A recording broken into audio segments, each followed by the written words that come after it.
Thank you to the team. We are grateful to come again to a time of fellowship.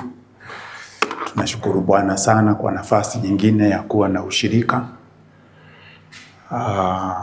Maandiko imetufundisha vizuri ya kwamba ni katika neno ambapo uwezo wa Mungu wetu umefichwa. Maana hapo ndio siri zake zote ziko. Na uwezo wake wa kufanya vitu uko katika neno lake. Na kwa hivyo tunashukurani kwa Bwana kwa nafasi hii. Nataka tunapoendelea kutamatisha mazungumzo yetu kuhusu maombi, tuweke mkazo kuhusu mambo mawili ambayo ni ya muhimu sana na ambayo hayatakoma hapa. Hatuwezi maliza kuzungumza juu ya maombi, lakini kunayo mambo yale ambayo kwa msaada wa Roho Mtakatifu tutaenda tukiyaguzaguza kabla ya turudi katika somo hili. Maana katika siku ziko hapo mbele itatubidi basi turejelee tu na tuweze kuzungumza mambo haya, maana hatujamaliza. Maandiko inazungumza juu ya uwezo ulio katika neno la Bwana katika Injili ya Yohana mlango wa 1 na mstari wa 12. Wacha kwa sababu ya wale ambao wako kule juu wapate nafasi. Hapa maandiko inasema, bali wote waliompokea aliwapa uwezo wa kufanyika watoto wa Mungu, ndio wale waliaminio jina lake. Maandiko inatueleza hapa ya kwamba katika kupokea neno kuna uwezo, na ule uwezo ni wa kufanyika. Neno hili la kufanyika au la kufanywa ndilo neno ambalo katika maisha ya kila mtu ambaye anakuja kumtumaini Bwana linahitajika ndani ya maisha yake. Maana Baba Mungu wetu anataka kufanya mtu. Hataki sisi tufuatilie kwa imani yetu na kwa rasilimali zetu kufanyika vitu ambazo yeye hafanyi. Kama vile neno la Bwana limetufundisha, maandiko inasema katika Genesis 1:26, Mwanzo 1:26, Bwana Mungu alisema, Mungu akasema, na tumfanye mtu kwa mfano wetu, kwa sura yetu. So mwenye kutaka kufanya ni Mungu, na ile kitu ambayo sisi tunapokea ni uwezo wa kufanyika. Maana yeye anayefanya anahitaji kuwa na collaboration, anahitaji kuwa na makubaliano na yule anayefanywa. Na hii ni kwa sababu ya Mungu kuhitaji kutii kanuni aliyoiweka, ambayo tunaita the principle of self will, ambayo inawekea Mungu mipaka ya kile anachoweza kufanya. Hawezi kufanya kitu ambacho sisi hatuja kubali kufanywa. Kwa hivyo tunahitaji kupewa uwezo wa kufanyika watoto wa Mungu. Mungu angechukua udongo pale mwanzoni, kama vile maandiko inavyosema katika Mwanzo mlango wa 2 na mstari wa 7, amfanye mtu, kwa sababu siku hiyo mtu hakuwa amefanyika nafsi iliyo hai. Lakini sasa sisi ni nafsi iliyo hai, na kwa sababu it's Genesis 2:7, na kwa sababu sisi ni nafsi zilizo hai, lazima tukubaliane na Mungu katika chochote kile anachofanya. Na makubaliano haya yako na njia ya kuunda. Haikuji tu, inakuja kwa sisi kulipokea neno. Neno ambalo tumelipokea ndilo neno ambalo linatufundisha au linatuwezesha au linalotupatia uwezo wa kufanyika wana wa Mungu. Maana maandiko inasema ya kwamba Kristo Yesu au neno lililofanyika mwili ndio mfano kamili wa Mungu. Hatuwezi basi kufanyika mfano wa chochote kile ambacho sio kilichotupatia uwezo wa kufanyika. Ninazungumza hayo kuongeza maneno tu kwa hilo neno ya kwamba there is need for God to do, but there is also for us to have power to become. Bwana Mungu anataka kufanya, lakini sisi tunahitaji nguvu za kufanyika. Kwa sababu hiyo Bwana anatumia safari ndefu, anaenda safari ndefu. Kitu cha kwanza ni kutufahamisha mapenzi yake, na anatufahamisha kwa lile neno tu, anatufahamisha kwa lile neno. Kisha anapokwisha kutufahamisha kupitia kwa kutufunulia yaliyo katika moyo wake au yaliyofichwa katika neno lake, maana atatumia neno tu kufichua ile siri. Basi kutoka hapo sasa uwezo wa kufanyika unaanza kuumbika ndani yetu.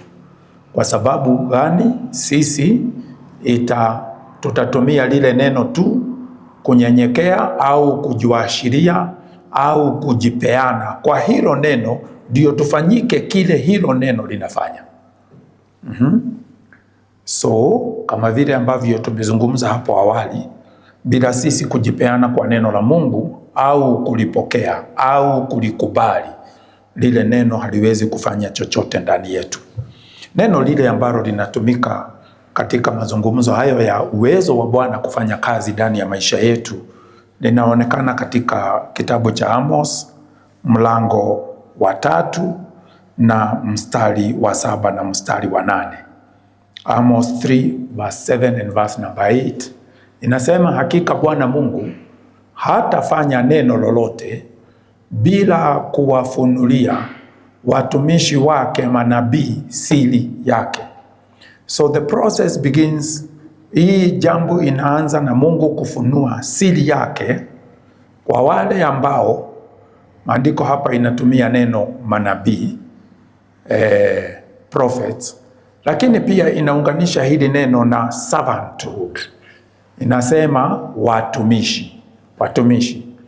Katika Agano Jipya, maana hili jambo liliandikwa na Amosi katika siku za Agano la Kale, na liliandikwa hivi kwa ajili ya Mungu kutaka kuwasiliana na wale waliokuwako wakati huo kwa uwezo wao wa kufahamu ile kitu Mungu alikuwa anataka kuwafahamisha.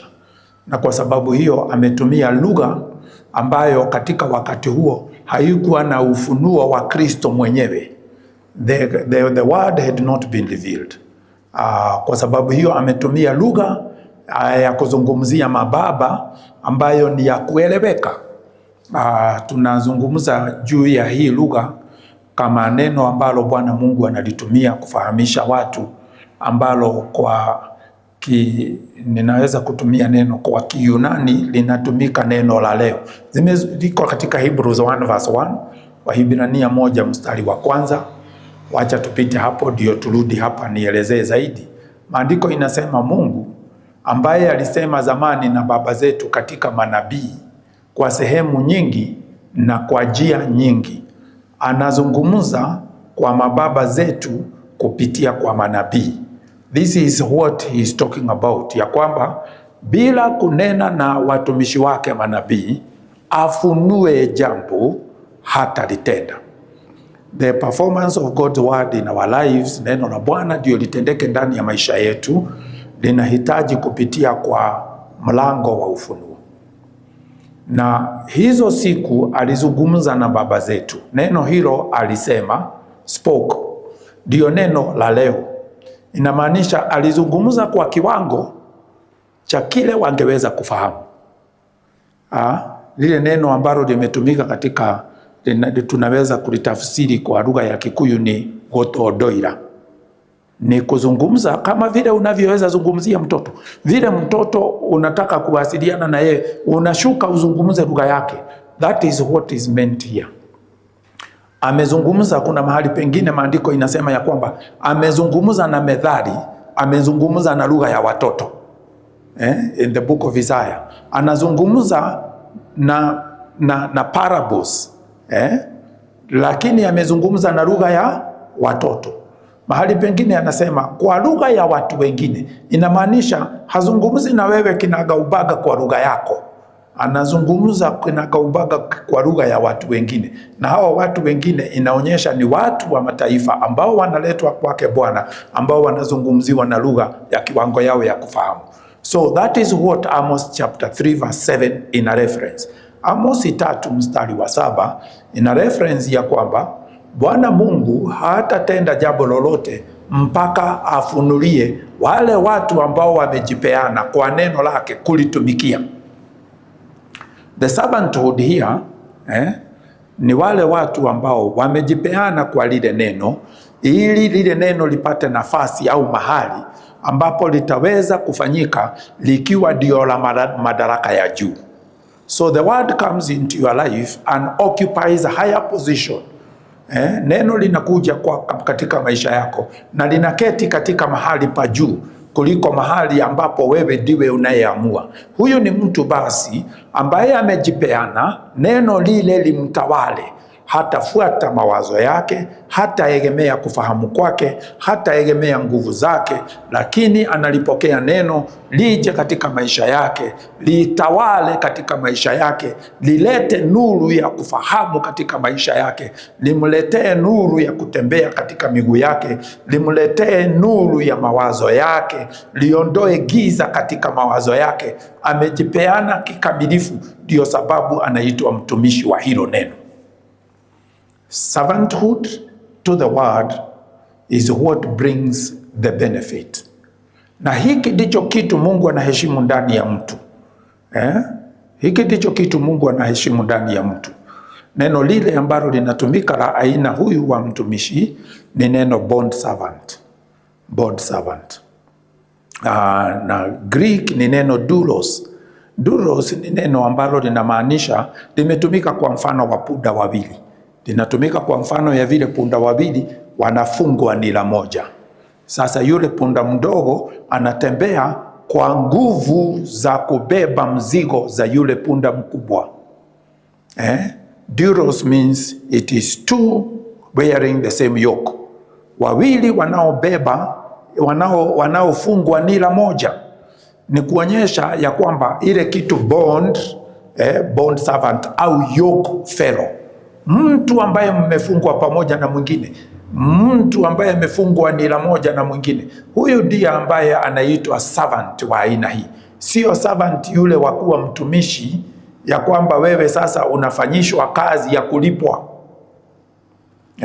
Na ijapokuwa kuna malipo kwa wale wote wanaolipokea neno la Bwana na ambalo linafanya kuwe ndani ya maisha yao na imani, na ile imani inawafanya wawe wenye haki, na ile haki inawafungulia mlango wa kumiliki neema.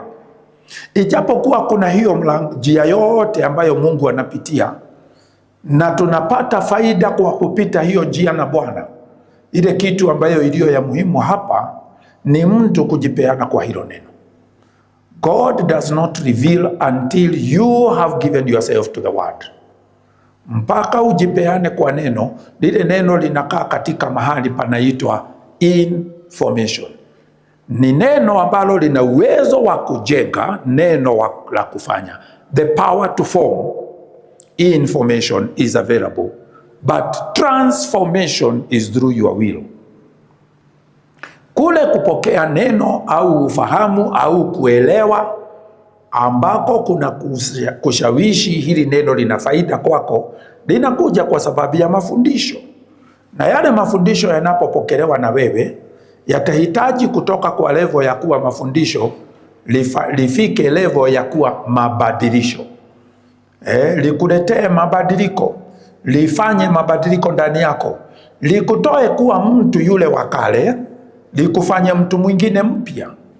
Hiyo ni kumaanisha utajipeana, lile neno liwe kama kisu kinachoua yule mtu wa zamani. Kama vile Kristo akiwa na mwili alihesabiwa kama mtu wa pale kale, na ikabidi ajipeane kwa neno liweze kumsulubisha, afe katika ule ukale wake, afufuke katika upya wa maisha. This is what the word does. Hivi ndivyo neno la kujipeana kwalo linalofanya kazi ndani yetu. Na kwa hivyo hatuwezi kusema ya kwamba tunaamini neno na tunaendelea kukomaa lakini hatubadiliki. Mabadiliko ya maisha yetu inatokana na Mungu kufanya neno Amos 3:7. Mungu hatafanya neno lolote. God does no word. That is the right way to interpret this. Mungu hatafuata neno lake kulifanya ndani yako. Mungu hatafanya kile alilotuma neno lake ndio likafanye, ambalo anapolisikia kwa imani analifuata kulitenda. God will not do that process. Mungu hatafuata neno lake kulifanya. Mungu hatafanya neno lolote mpaka ufunuo uumbike ndani ya mtu, na mtu huyo akubali ya kwamba yeye ni mtumishi wa hilo neno, na ya kwamba sasa hilo neno ndilo litakalo tawala katika maisha ya huyo mtu. Basi maandiko inaita mtu huyo nabii. Kwa sababu gani? Kwa sababu ule utumishi au kule kujipeana kwa lile neno linabadilisha huyo mtu, roho yake, moyo wake, fikira zake na mwili wake. Na ile kitu ambacho cha kwanza tunaona katika mabadiliko ya huyo mtu ni katika msemo wake, in the speech. Hili neno prophet ambalo limetumika hapa ni mtu ambaye anazungumza sawasawa na mwingine aliyekuwa mwanzilishi wa yale mazungumzo. Ni neno ambalo tunaweza kutumia kwa lugha ya leo, tunaweza tumia neno prophecy, ambalo kuna mahali ambapo linashikana na kuiga katika msemo. Ni kama vile maandiko inatueleza katika Wahibrania ya kwamba Kristo Yesu ndiye aposto, ndiye mtumishi au mtumwa au mwenye kutumwa mkuu wa ungamo letu. Tunaungama nini? Tunasema nini? Tunasema kile kitu ambacho Baba amesema juu yetu. So hilo neno profime linamaanisha anayerudia kile amesikia. Anayerudia kile amesikia. Katika kitabu cha Revelation chapter number 21, naenda hivyo kwa sababu nataka tu ku underscore this. Inaweza kuitwa namna gani? Nafanya underscore, naweka mstari, napiga mstari ili kusudi la Bwana kututepeleka katika safari hii. Katika kitabu cha Ufunuo 19, let us just read one verse. Ufunuo 19, tunaona vile ambavyo kanisa linapewa haki, na nataka kuzungumza maneno kadhaa hapa kutoka verse number 5, ndio uone mfano hii. Maana mara nyingi we take the book of Revelation kama kitabu cha future. Hili jambo sijui lilitoka wapi. Nafikiria kuna mahali ambapo hatukupata elimu kamili. Haya ni mambo ambayo yamewekewa kanisa, na kusema ukweli, neno la Mungu lina sehemu 3: ndio lililokuwako, ndio lililoko na ndio linalokuja. Lakini hilo neno linaishi katika umilele. It is alive in all seasons. Liko hai katika wakati wowote wa Mungu, na hilo neno linaweza tumika wakati wowote kuleta ufunuo kwa majira yoyote. Kwa mfano, neno la pale mwanzo ndio neno la pale mwisho. Kristo anasema hivyo, I am the Alpha and the Omega. Mimi ndiye mwanzo na ndiye mwisho. Hiyo ni kumaanisha nini? Ni kumaanisha alichosema mwanzo ndicho atakachosema mwisho. Ni kumaanisha habadiliki. Lile neno halibadiliki. Na kwa hivyo ni rasilimali ya safari yote. Kuna mahali pengine ambapo maandiko inasema ya kwamba yeye ndiye yule jana, leo na hata milele. Ni kuonyesha ya kwamba there is no changing. Neno la Bwana halibadiliki. Na hilo ni kumaanisha halifanyi kazi from the realm of time. Maana wakati asili yake ni kwamba kuna mabadiliko.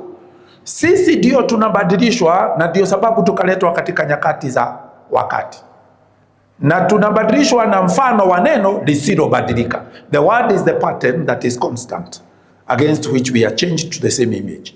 Tunabadilishwa tufanane na hilo neno tu ambalo tunabadilishwa tufanane nalo. Na kwa hivyo ni neno linaloungwa ndani ya maisha yetu, ndio sisi tuige mfano wa watu walio na uzima wa milele. Uzima wa milele haupewi mtu, uzima wa milele ndani ya neno ambalo linapokelewa na mtu. Na kwa kipimo cha uzima neno umepokea, ndicho kipimo cha uzima wa milele ulicho nacho. Na niseme hivi ya kwamba neno kamili limewekwa mbinguni daima. Maandiko inasema the word of God is settled in heaven forever. Mahali limekaa is the highest point.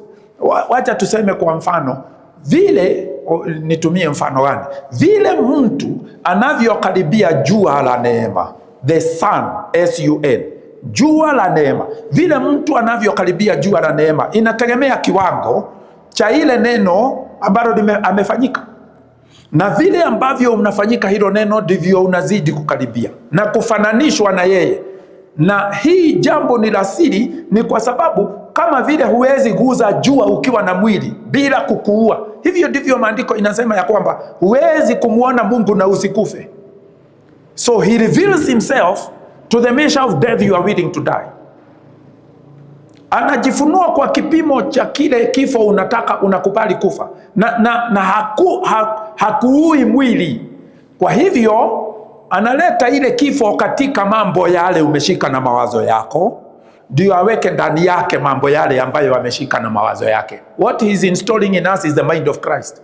Anaweka ndani yetu mawazo ya Kristo kwa kuondoa mawazo yetu, kwa kuleta neno katika nuru ambalo limefunuka au linafunuka, linapasuka, it explodes into God's light. Linaleta nuru yake Mungu. Likileta nuru yake Mungu linaondoa giza. Ni kama vile unaweza achilia bomu mahali ambapo pana adui. Lakini jambo la muhimu ni hili ya kwamba lile neno pia linakuvika mavazi ya ulinzi, usiangamizwe na lile neno. Juzi kuna a few years back, kuna wakati watu wa dunia hii walituma a probe to the sun. Walituma inaitwa nini, spacecraft. Walituma kadude kakwenda kusoma jua, wakakatuma kutoka hapa duniani. Ilibidi wakavike mavazi, wakavike silaha ambazo itaweza kuwawezesha kaende kaguze jua na karudi bila kuchomeka.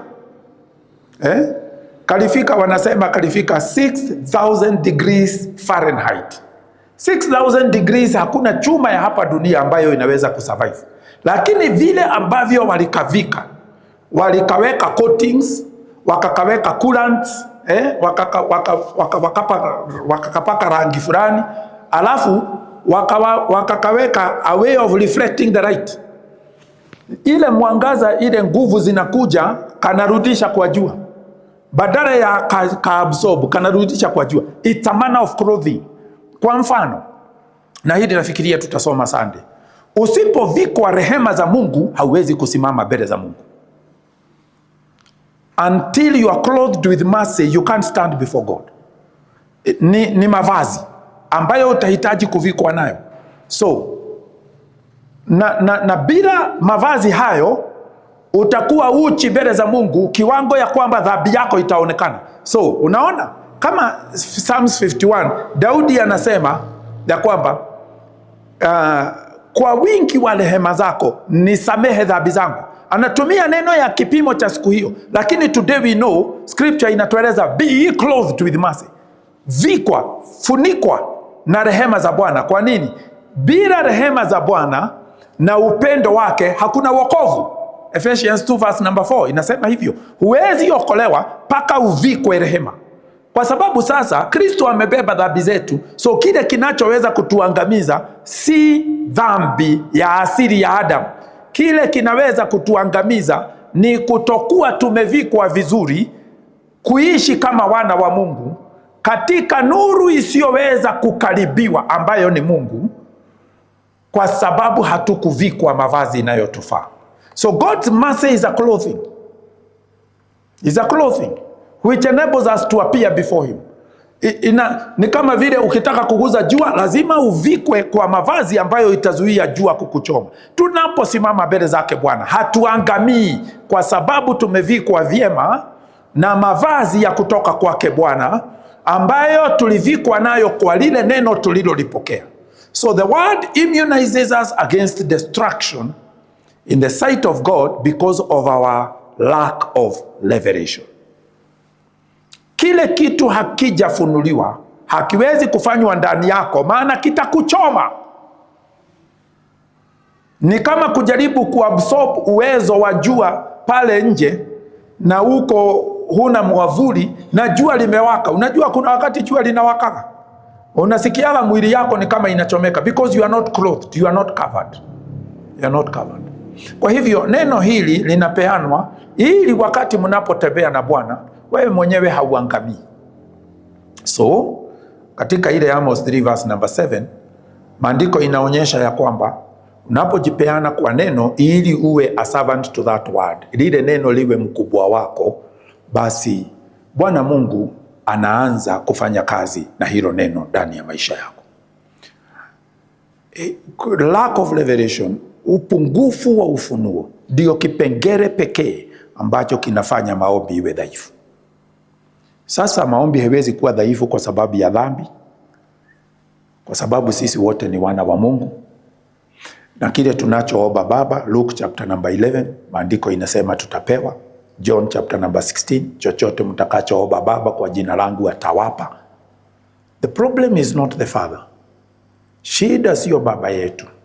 Problem ile ambayo tuko nayo ni kwa sababu hatujapokea ufunuo ambao utamwezesha Mungu kuwa na uwezo wa kufanya ndani yetu kile ambacho anataka kifanyike nje yetu. Tuseme kwa mfano tunataka shamba hili ambalo tunaona sasa liko na chakula, tunataka mvua inyeshe. Na kwa hivyo tunaomba Mungu alete mvua. Ile mvua haiwezi nyesha pale mpaka ifanyike ndani yetu. This is the secret of God's ways of working. Anataka ufanyike kwanza, kisha akutumie kufanya nje. Mazingira haiwezi kurespond kwetu mpaka ndani yetu lile neno la kuunda mabadiliko hayo lifanyike. Si tu miaka 3.5 Mungu hakuwa na hesabu katika wakati wa ukosefu wa mvua wa Elijah kwa sababu ya, naweza kusema namna gani, hakugoja miaka 3.5 kwa sababu Elijah hageomba siku ya kwanza mvua inyeshe. Aligoja miaka 3.5 ndio mvua ijengeke ndani. Mvua ijengeke ndani ya Elia. Kwa sababu Mungu atafunua kilicho ndani ya Elia. Na ndio sababu mwisho wa hiyo miaka 3.5 ni nini inabidi kifanyike. Maana Mungu alimweleza hivi, enda jionyeshe kwa Ahab. What is this? Ni nini hiki kinaenda kuonyeshwa? Unaweza fikiria ni Elijah anaenda kuonekana. No, ni kile kitu Mungu ameunda ndani ya Elia. It is now ready to be presented before king. Kiko tayari kudhihirishwa. So sasa kitu cha kwanza ni kuleta uharibifu kwa manabii wa Baali. Alafu kutoka hapo, why does he need to pray? Ndio kile kitu amefanyika sasa kifanyike nje. Prayer is the activation of whom you have become so that it can become what? Maombi kazi yake ni ya kusababisha kile ambacho umefanyika sasa kifanywe nje yako. Na ni nani anafanya? Ni Mungu. Who brought the rain? God. Not Elijah. Lakini Elia ndiye aliye na mwili uliofanyika lile neno ndio aweze kudhihirisha mvua katika anga. So maandiko inasema ya kwamba wakati aliposimama juu ya mlima Kameli alisema, Bwana Mungu, wacha ijulikane ya kwamba yote nimefanya kwa neno lako. Elia hakuomba moto ianguke. Moto ilianguka kwa sababu ya kuomba ya kwamba Mungu adhihirishe kila kitu amefanya kwa neno lake. Kwa hivyo hata moto ilikuwa ndani ya Elia. Please understand these things. Na mwishowe atabebwa na gari ya moto. These are the things that have to be crafted in us. Lazima tuelewe ni sisi tunafanyika kile Mungu atatutumia kufanya. Bwana Yesu atukuzwe. Bas, this is the way God processes this. Verse number 8, mstari wa 8. Mstari wa 8 inasema, Amos 3 verse number 8, a lion has roared. Kuna mtu kule juu kweli? Alright? Simba amekwisha kuguruma, ni nani asiyeogopa? So hapa of course sisi tunaelewa simba ni nani. Tunaelewa kuguruma kwa simba ni kuachilia sauti. Tunaelewa ndani ya sauti ndimo Mungu ameficha uwezo wa neno lake. It is in the voice of the Lord that God hides his power. Nguvu za Mungu ziko katika lile neno ambalo linakuja kwa sauti. Na ile kitu ambayo inafanya sisi tujinyenyekeshe kwa lile neno is the fear of the Lord. Ni kule kumcha Bwana. Ndio sababu maandiko inasema ya kwamba kumcha Bwana ndio chanzo cha hekima. Na hekima imefichwa katika neno. So without the fear of the Lord there is no formation. Na hiyo kumcha Bwana ndicho kipengele cha kwanza cha unyenyekevu. If we were to break down humility, the first article is fear of the Lord. Kama tungesema unyenyekevu ni nini, kipengele cha kwanza ni kumcha Bwana. Kumcha Bwana ni hali ya moyo ya kwamba atakachosema Bwana ndicho nitakachotii, ndicho nitakachokubali kufanyika, ndicho nitakachofuata, ndicho nitakachofanya ramani ya maisha yangu. Kumcha Bwana ni kumpa madaraka ya hali ya juu kupita vitu vingine vyote katika maisha yako. Maana umeelewa maisha yako yote iko mikononi mwake. Alichoumba ndio kikulishe, anachotengeza kiwe hali yako ya maisha ya baadaye, zote ziko mikononi mwake. So unapokubali kumcha na kumpa heshima kwa ajili ya kile ambacho ameamua mwenyewe kukufanya, kutoka hapo basi Mungu anaweza kukutumia wewe, au anaweza kutembea katika maisha yako na kudhibitisha zile vitu ambazo anataka kufanya.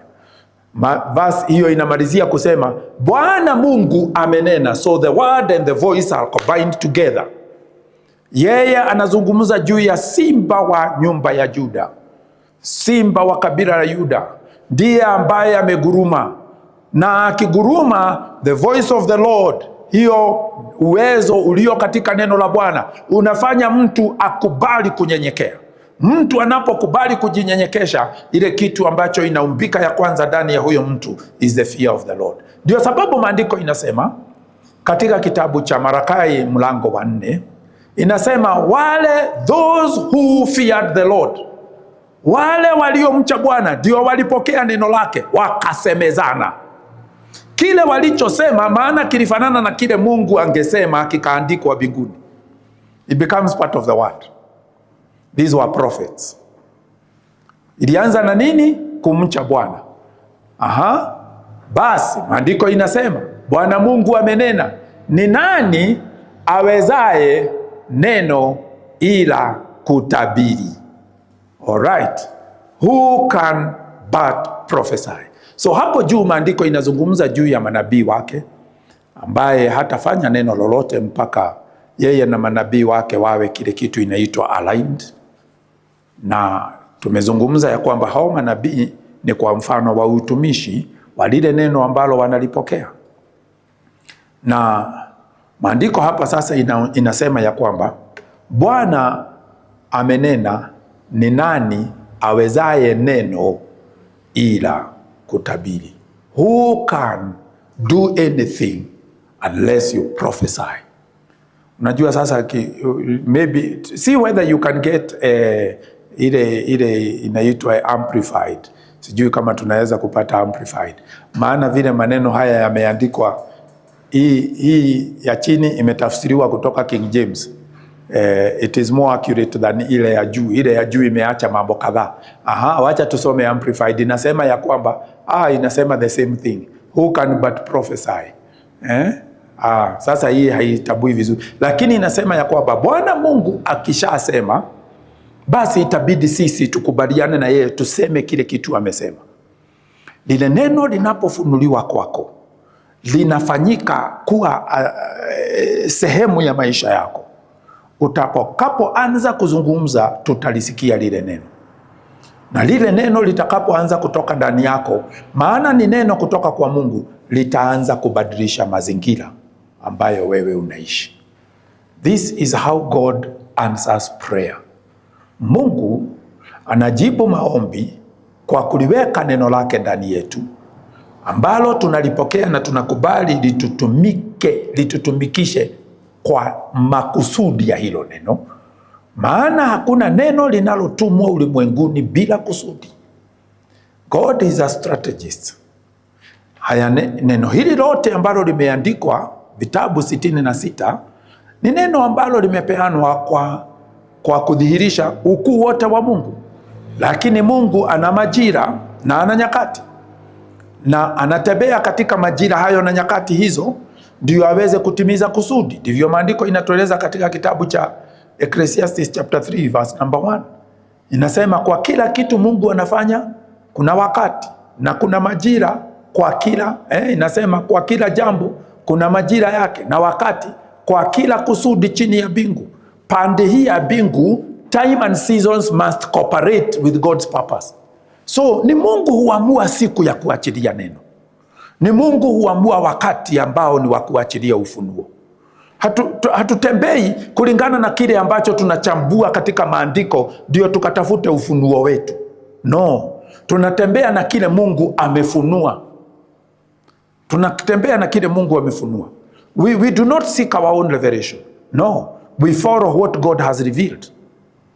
Maana hiyo kitu ambayo wamefunua ndio tu ya kutusaidia kwa wakati huo. Tunaweza tumia mfano wa nuru ambayo tuseme unatembea gizani na uko na torch. Hiyo torch itafunua hatari itafunua barabara iliyo mbele yako. Haitaenda huko kufunua Naivasha. Hapana, kama uko hapa unatembea kutoka Kambi unakuja kwa Wycliffe unapitia hapa. Na sasa juzi nimeona pale kuna potholes. Utaponyoka kuingia kwa hiyo shimo kwa sababu ya mwangaza ya wakati huo mahali hapo. Hivyo ndivyo Mungu hufanya kazi. Analeta neno la ufunuo wakati huo mahali hapo ambapo uliko, ndio kusudi lake la jumla kuhusu dunia yote litendeke. Na hapo ndipo basi anagawa kazi pia ya kwamba sisi ni viungo nyingi katika dunia nzima ambayo ni viungo vya mwili mmoja. Tutajuaje jinsi inatufaa kufanya hapa Ijinia, Nyandarua County tusipolifuata neno ambalo anatufunulia sisi? So there is a specific, kuna ile ufunuo wa pale ya wakati huo, ndio kusudi la Mungu chini ya jua liweze kutendeka vile ambavyo liko juu ya jua, so that his will can be done on the earth as it is in heaven. We must have an alignment. Na hiyo inatokana na nini? Na ya kwamba kuna wakati wa kuleta ule ufunuo na kuna yule ambaye anaamua ni ufunuo gani itapeanwa. God reveals himself on time through the word. Anajifunua kwa wakati kupitia kwa neno. Na basi hatuna budi kufuata kile ambacho yeye mwenyewe anasema. Kile ambacho anafunua, tunaita hilo neno la wakati huu, tunaliita kairos. Na ni neno ambalo linahitaji kufuatwa kwa wakati huo. Kwa wakati huo.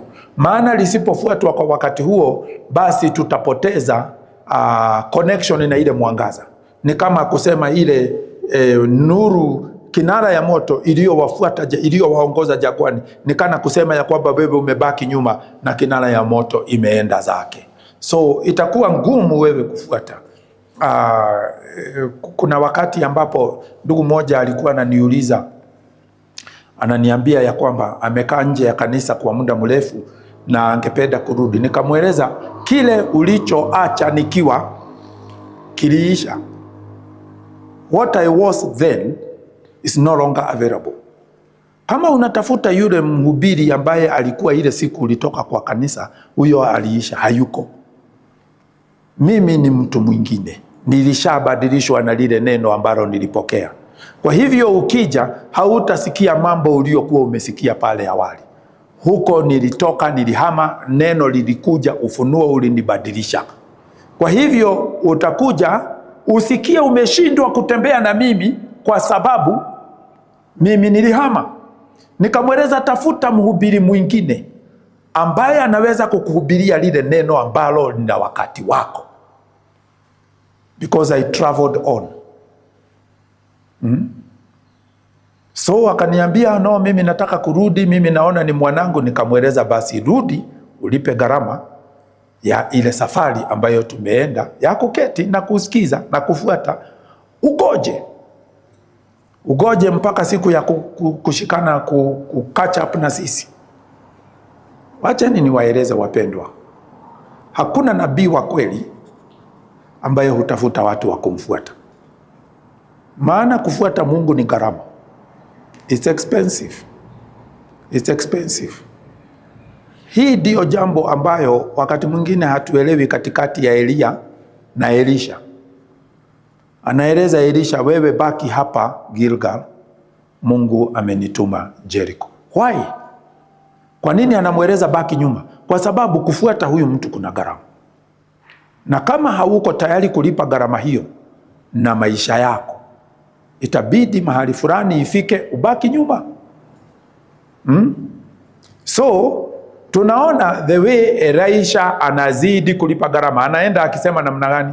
Kama vile Mungu aishivyo na kama vile nafsi yako iishivyo.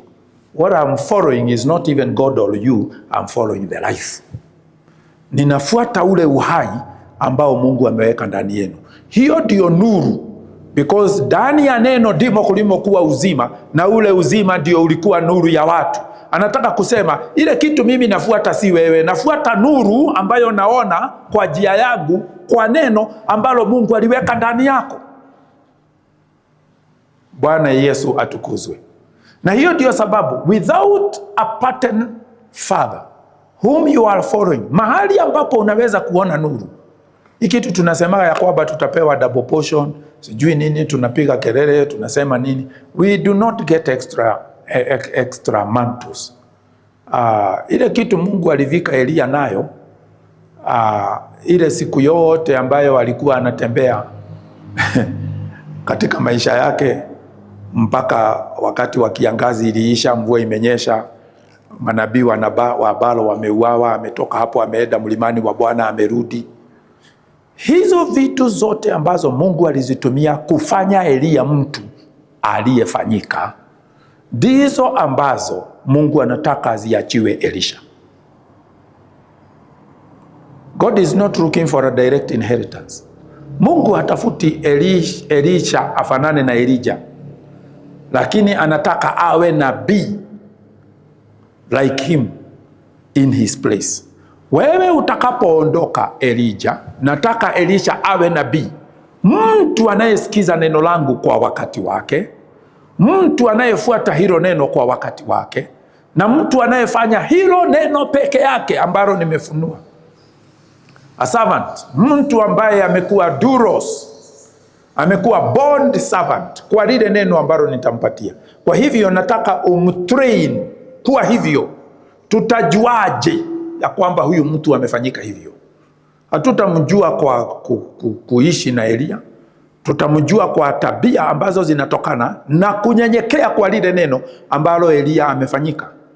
Kwa hivyo atamuosha mikono, a sign of water, washing of hands is a sign of receiving the word. Serving the word. Na ndio sababu unasikia hizo siku mtu wa kumwagia mwingine maji kwa mikono alikuwa mtu wa maana sana. Maana hakukuwa mtumishi wa kulipwa. Alikuwa mtu wa kutumikia huyo mtu maisha yake yote. Kuna maneno mawili ambayo imetumika kwa Biblia kwa hilo neno. Moja ni mtu anayemwagia mwingine maji mikono, na mwingine inaita maid servant. Kwa mfano, wacha nikupatie mfano. Unaona siku moja kulikuwa na ubishi katikati ya Lea na Rachel, kwa sababu Lea ndio anapata watoto, Rachel hapati watoto. So Rachel alifanya nini? Alifanya ile kitu ambayo ilikuwa imefanywa na baba zake. Those who were there before. Alifanya ile kitu Sara alifanya. Alichukua maid yake akampeana kwa Yakobo, na wakapata mtoto. A very strange thing. Lakini what is that? Kwa nini maid hakuwa na nafasi ya kusema no? Ni kwa sababu hizo siku maid anapofanywa maid ya a noble, ni maisha yake yote, kila kile kitakachohitajika na huyo mkubwa wake ndicho atakachofanya na yeye.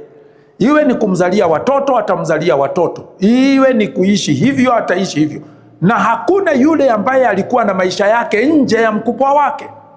Na hivyo ndivyo Haga alivyokuwa. By the way, muelewe Mungu alikubali kubariki mtoto wa Haga because of her servanthood to Sarah. Bwana alimweleza, rudi kwa Sarai umtumikie. These are principles. Hizi ni kanuni za heshima. Ni kanuni za heshima. Na nikasema wacha tusome in the book of John 12 verse number 26. Hii kanuni ya heshima ndio peke yake Mungu anatumia katika maisha yetu. Maana tunapoanza safari, and I want to say this with all humility. Tunapoanza safari, Wycliffe, kitu cha kwanza kupewa si heshima na neema, tunaanza kwa kupewa vipawa. We receive gifts. Watoto wanajua baba zao na mama zao wanawapenda kwa kupewa vipawa, kabla ya wapewe majukumu. God uses the gift of the Holy Spirit as the initial deposit. Na kitu kimoja ambacho mtu lazima atakapokomaa aachane nacho ni kuegemea kipawa. Kinaweza kuwako ndani yako, unaweza kukitumia, lakini tafadhali elewa, itafika mahali pa kutoegemea kipawa ulicho nacho, uegemee kile umefanyika. Maana majukumu haitafanywa na kipawa, itafanywa na mtu. Mapenzi ya Mungu inafanyika katika kumfanya mtu, si katika kufanya miujiza.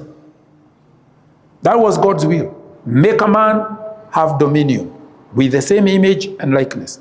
That's God's purpose. Inaitwa eternal covenant. Inaitwa pia eternal purpose. Inaitwa agano la milele na pia inaitwa kusudi la milele. Maana Mungu alisema hivyo kabla ya kuumba mbingu na nchi. In fact, maandiko inasema ya kwamba in Proverbs chapter number 8 ya kwamba mbingu na nchi ziliumbwa kwa kusudi hilo. Na furaha yake Baba na mwanawe katika maumbile ilikuwa kumleta mtu ambaye atatawala katika dunia. Basi wacha tusome hii, maana ni jambo la muhimu sana kwenda tukishika haya mambo. Maandiko inasema mtu akinitumikia, if anybody serves the word, mtu awaye yote akajipeana kwa neno ndio limfanye, let him follow me.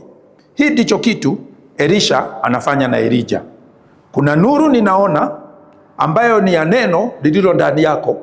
Hiyo nuru imefanya wewe uishi, na kwa sababu hiyo vile unavyoishi, that same life in you, ndio ile kitu ambayo Mungu anaishi nayo. Hiyo ndio inafanya nikufuate, na ndio nuru ya kukufuata wewe. So hapa maandiko sasa, Kristo anazungumza wazi wazi. Ujue Kristo is the revelation of the word that was spoken in la leo. Lile neno la kutodoira Old Testament, sasa Kristo Yesu analileta wazi.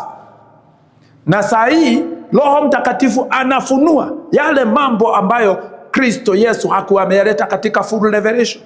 Kutumia lile neno tu. Anatumia lile neno tu. So we are in the third revelation of the word. Neno la kwanza lilipeanwa na Mungu, likatumiwa watu ambao hawakulifahamu. Akaleta neno la sheria katika Musa. Kutoka hapo akaficha ndani ya lile neno la sheria miundo, patterns, constructions, infrastructure. Akaficha ndani ya lile neno siri za siku za Kristo. Kisha lile neno likawa mwalimu wa kutuleta kwa Kristo. Kristo naye amekuwa mwalimu wa kutuleta kwa Baba. Baba anafunua kile kitu ambacho kiko next level.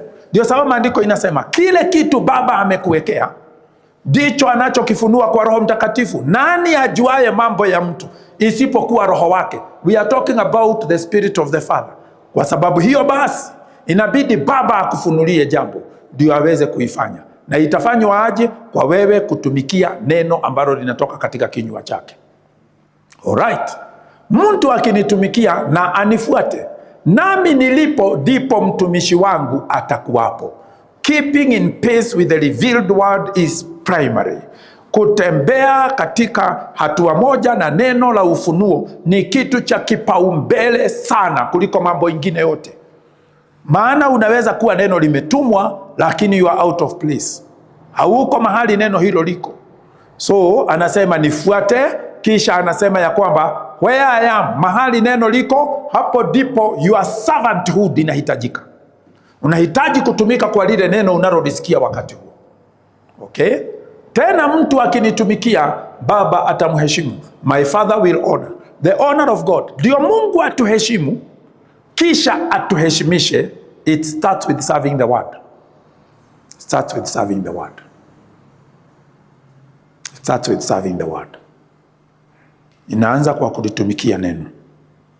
Utumishi wangu kwa Baba yangu haufanyiki hapa on Sunday. Utumishi wangu kwa Baba yangu unafanyika huko nyumbani usiku na michana kama jana. Leo asubuhi naamuka 4 o'clock, tunatembea na yeye 6 o'clock ninalala. Kwa sababu gani? Kuna mambo ambayo kumtumikia ni kujipeana nifanywe. That is the performance of his will. Kufanyika kwa mapenzi yake, si mimi kuhubiri. In fact, watu wengi Mungu alitumia na akawapa heshima kubwa.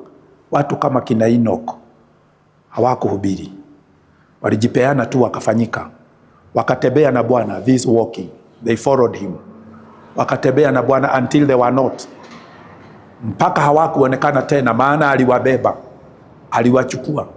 The word of God is the one that raptures us. Neno la Bwana ndio ambalo linatubadilisha, linatuleta katika mahali pa kufananishwa na Kristo. Mfano huu wa Kristo tunatafuta is not abstract. Si kitu tu hivyo, ni kitu ambacho inatubidi tuwe katika mafundisho ya kufuata Mungu hatua kwa hatua. Tutembee na yeye, tutembee na yeye. So Kristo hakuita watu waokoke, aliita watu wamfuate. Na hapa ndipo sometimes katika mahubiri ambayo tumehubiri tunahitaji kuweka more detail. Ni kitu cha muhimu sana kuokoka, lakini kufuata Kristo ndicho kitu cha muhimu kuliko kuokoka. Maana mtu akiokoka na asikue amejitoa kumfuata Kristo, huyo mtu hakuna siku ambaye atapata heshima ya Baba. Na hiyo ni kumaanisha nini? Kuna mahali ambapo itafika akose kufahamika. Hawa ndio watu aina ambayo Bwana Mungu atasema, ondoka kwangu, mimi sikukujua. Because knowledge is intercourse. Inatumika katika Biblia kwa namna hiyo. Naona sisi wote hapa ni watu wazima. Biblia maandiko inasema and Adam knew his wife. Adamu akamjua mke wake, wakaunganika kimwili, wakamzaa mtoto. That is how God works. Ndio Mungu akujue, anataka aungwe ndani ya mwili wako. The word became flesh. Anataka aungwe ndani ya mwili wako. Ndio hizo chembe chembe za mwili wako zibadilishwe. Na mara nyingi zinaguza hii mwili. Lakini huu sio mwili ule ambao Mungu anatafuta. Anatafuta ule mwili uliokuwa ukifanya dhambi. Huu mwili ni mtumishi wa huo mwili wa ndani. Romans chapter number 7, Paul analia akisema, nani ataniokoa na huu mwili wa dhambi? You can think it is the physical body. No. It is the body of the spirit man ambayo imeharibika. Wacha tuseme hivi, ni ile nia ya uovu. Nani ataniokoa na nia hiyo? Neno ambalo nafikiria Bwana akitusaidia tutalitumia Sunday ni forgiveness. Maana watu wengi hawajui ya kwamba kutosamehe mtu is the way of the destruction. Watu wengi hawajui hivyo. Utapitishiwa mahali pa kukosewa, ujaribiwe. Maana usiposamehe hautasamehewa. Na usiposamehewa utapokonywa nguvu za kuwa mwana. Kwa sababu gani? Maana katika John 21, nafikiria 20 verse number, I think verse number 20, 21, 22, anasema vile Baba alivyonituma nimewatuma ninyi, yeyote mtakayesamehea atasamehewa. So imagine mtu amekuletea mtu akukwaze, that's verse 21. Basi Yesu akawaambia tena, amani iwe kwenu. Kama Baba alivyonituma mimi nami ninawatuma ninyi. Verse 22. Akawapulizia Roho Mtakatifu. Verse 23. Na wowote mtakao waondolea dhambi wameondolewa, na wowote mtakao wafungia dhambi wamefungiwa.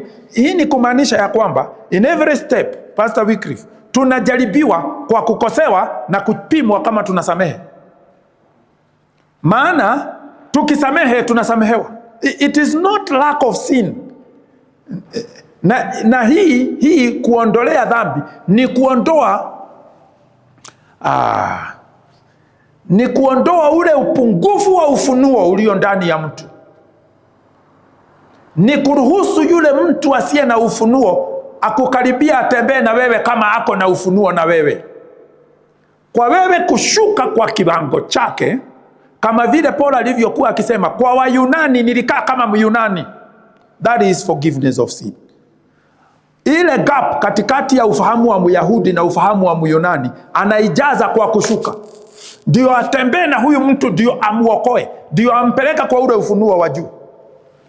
So kila unachojua ndicho kinachojaribiwa uonekane kama unaweza kukitumia kuokoa yule asiyejua. Unafanywa baba wa mataifa. You become the light of those in darkness. Unafanyika nuru ya walio gizani. That is what God is doing.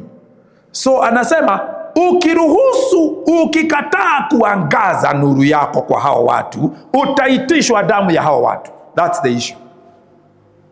That's the issue. So Yesu msalabani ndio across hii gap alisemaje? Baba wasamehe, hawajui wafanyacho. Any person who is not in revelation, mtu yeyote ambaye hajui hata akikufanyia nini anafaa kusamehewa. Tuko pamoja wapendwa?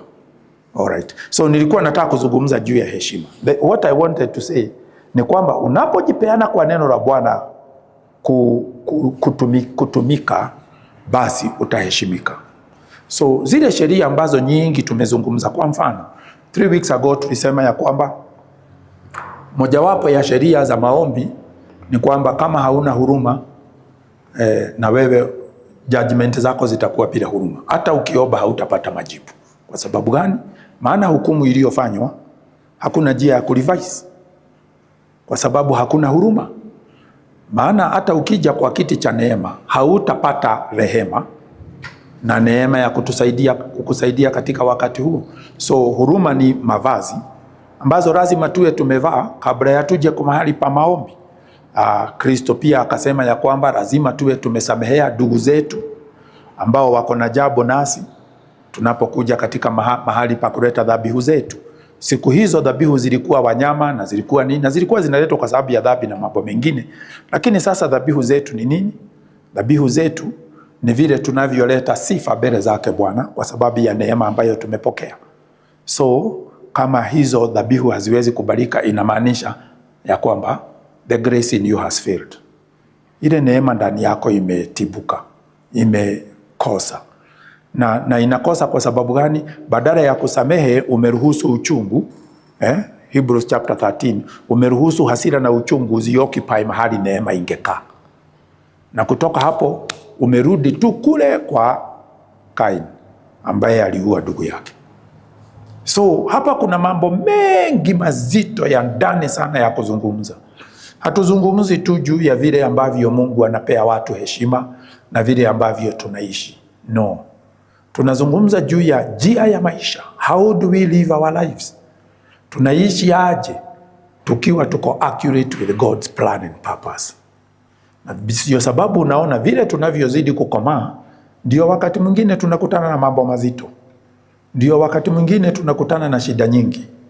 Ndio wakati mwingine ndivyo inatubidi turudi kule kilindini. We must go into the deep. Tukachote maji ya wokovu kutoka kwa kile kisima cha zamani. Ndio tuweze kuelewa ya kwamba tusipokubaliana na neno ambalo Bwana Mungu ametuitia kulitii, basi tutakuja kukuta ya kwamba tumekosa kutendewa yale ambayo tulikuwa tunahitaji itendeke. The external performance is a manifestation of the internal formation. Kule kutendeka kwa mambo nje, wacha nitumie njia nyingine, kule kujibiwa kwa maombi kwa wazi kunatokana na kule kujibiwa kwa maombi kwa ndani. Tunaenda mahali petu pasiri, Tunamuomba Bwana atupatie vitu za kiroho, ndio tutakapotoka pale nje lile neno litahitajika tuzungumze, tutalizungumza, litakuwa na uwezo, litaleta matokeo dhahiri. Ndio sababu maandiko nimetumia maandiko hayo kusema ya kwamba Elijah kulitokea nje kile kitu ambacho alikuwa ameomba. James chapter number 3, is it chapter number 3, chapter number 4, chapter number 4, chapter number 5, verse number 7, James 3, James 5, verse number 7. Sijui ni hapo maandiko inasema verse, sijui ni verse 7 au verse number 13. Nataka kumalizia hapo. Are we there? James, Yakobo, I think it is verse number 13 or verse number 14. Let me open here. Wacha tumalizie kwa hili neno. Where is James? Chapter number 5. Pole sana, nilikuwa nimekimbia sana. Ni James chapter number 5, verse number 17.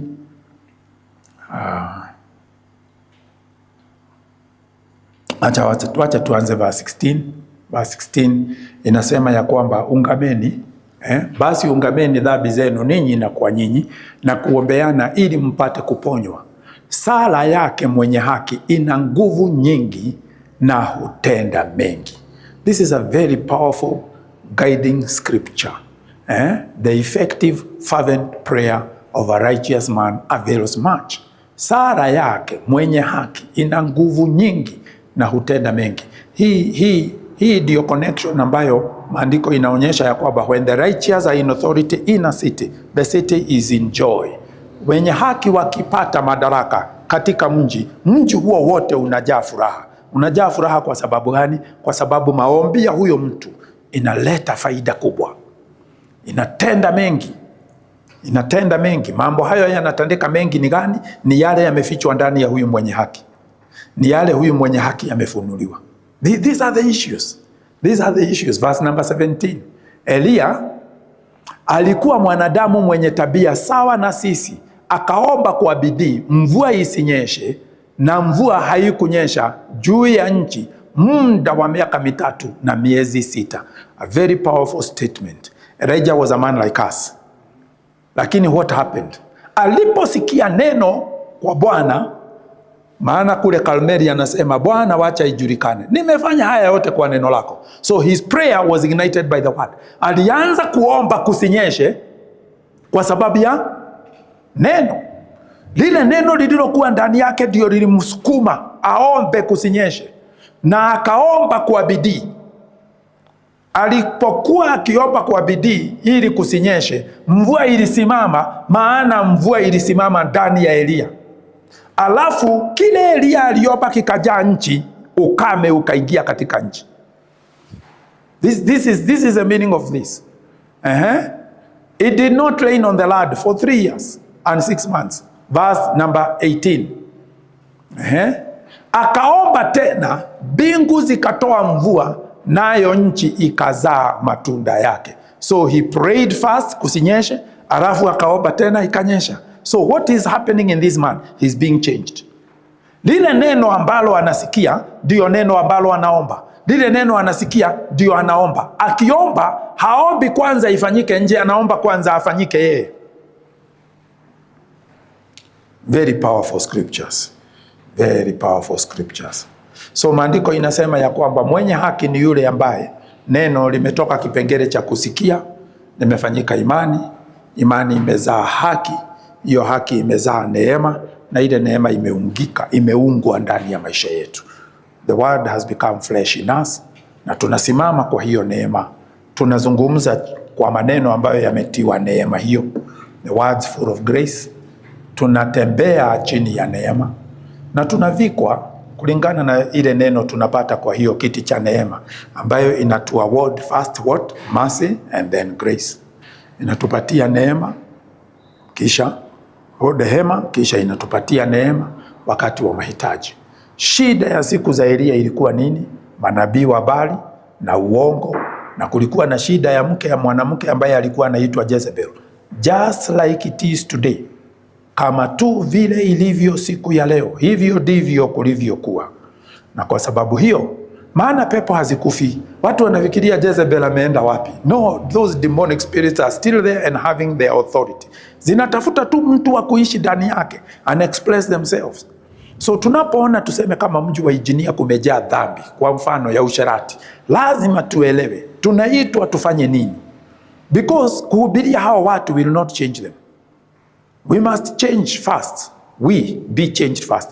Ni sisi tunabadilishwa kwanza, kisha tukishabadilishwa tunaomba, basi ile uvuli wa kile tumefanyika inatandazwa juu ya anga. This is what happens. Na hivyo ndivyo Mungu anajenga jamii. Hivyo ndivyo Mungu anajenga ushirika. Maana nyumba yake hujengwa hivyo. Nyumba yake hujengwa hivyo. Wacha tufikishe hapo, masaa yetu imeisha, na tunaamini Bwana ya kwamba atazidi kutufundisha kwa sababu yeye ndiye mwalimu wetu. Amen. Amen. Basi sijui ni Pastor Wycliffe au ni dada wetu ambaye anakuja kutufungia mkutano. Kuna jambo la kutangaza? Hakuna. Basi tusimame. Tusimame.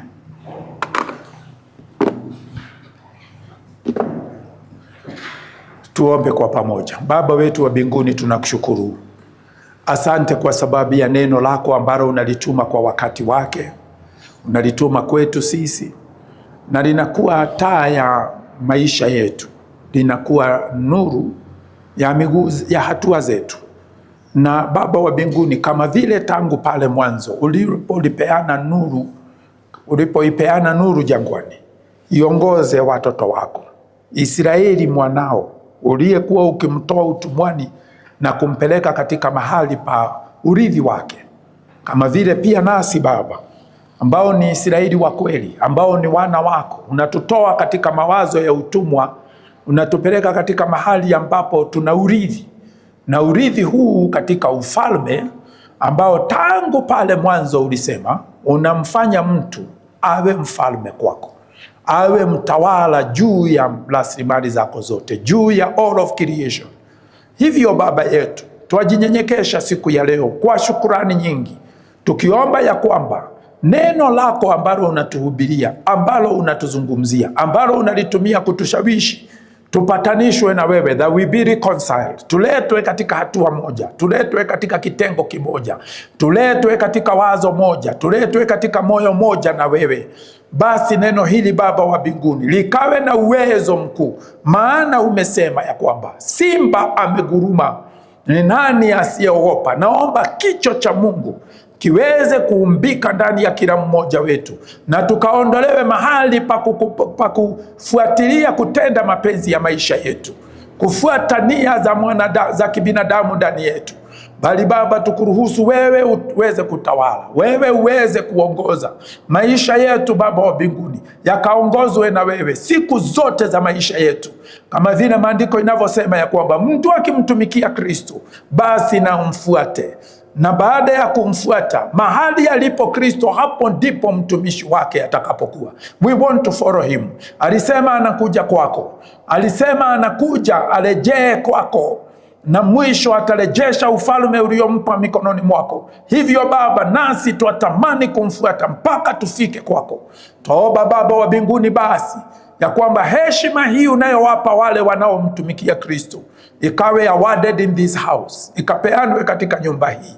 Mwenyewe mimi najipeana kwako Bwana kwa ajili ya hawa wote, because of the principle of representation. Na vile Baba unavyonifundisha nifanye hivyo ifanyike kwangu mimi vile ambavyo umenena. Acha Roho wako aje juu yangu, na nguvu zako, uweza wa nguvu zako zifunike kama kivuli. Wacha Bwana Kristo aumbike ndani yangu na aumbike ndani ya kila mmoja ya hawa wapendwa, ili Baba neno lako lifanyike mwili ndani yetu, na kile tutakachoomba Baba wa mbinguni kitakuwa kimeombwa na mwenye haki, aliyeacha haki yake akaifuata haki yako wewe Mungu, ambayo unatufanya siku baada ya siku. Kwa sababu Baba wasema ya kwamba you have made us your righteousness. Kwa sababu hiyo twajipeana mara tena adhuhuri hii ya leo, Mapenzi yako itendeke ulimwenguni kama vile ilivyo mbinguni, kwa kuunga ufalme wako. Let your kingdom come, let your dominion be made be made in us, be accomplished in us, because you have made us the man that you are making, Father. Twasema asante, utukuzwe, uinuliwe na upewe heshima zote, maana ni kwa heshima za neema ambayo umetufunulia, ambapo Baba twakuheshimu. Mapenzi yako itendeke Baba yetu, for thine is the kingdom and the power and the glory. Haya twaomba ndani ya Kristo mwana wa Mungu aliye hai na Bwana wetu. Amen. Amen. Bwana wabariki sana. Tukutane siku ya Jumapili.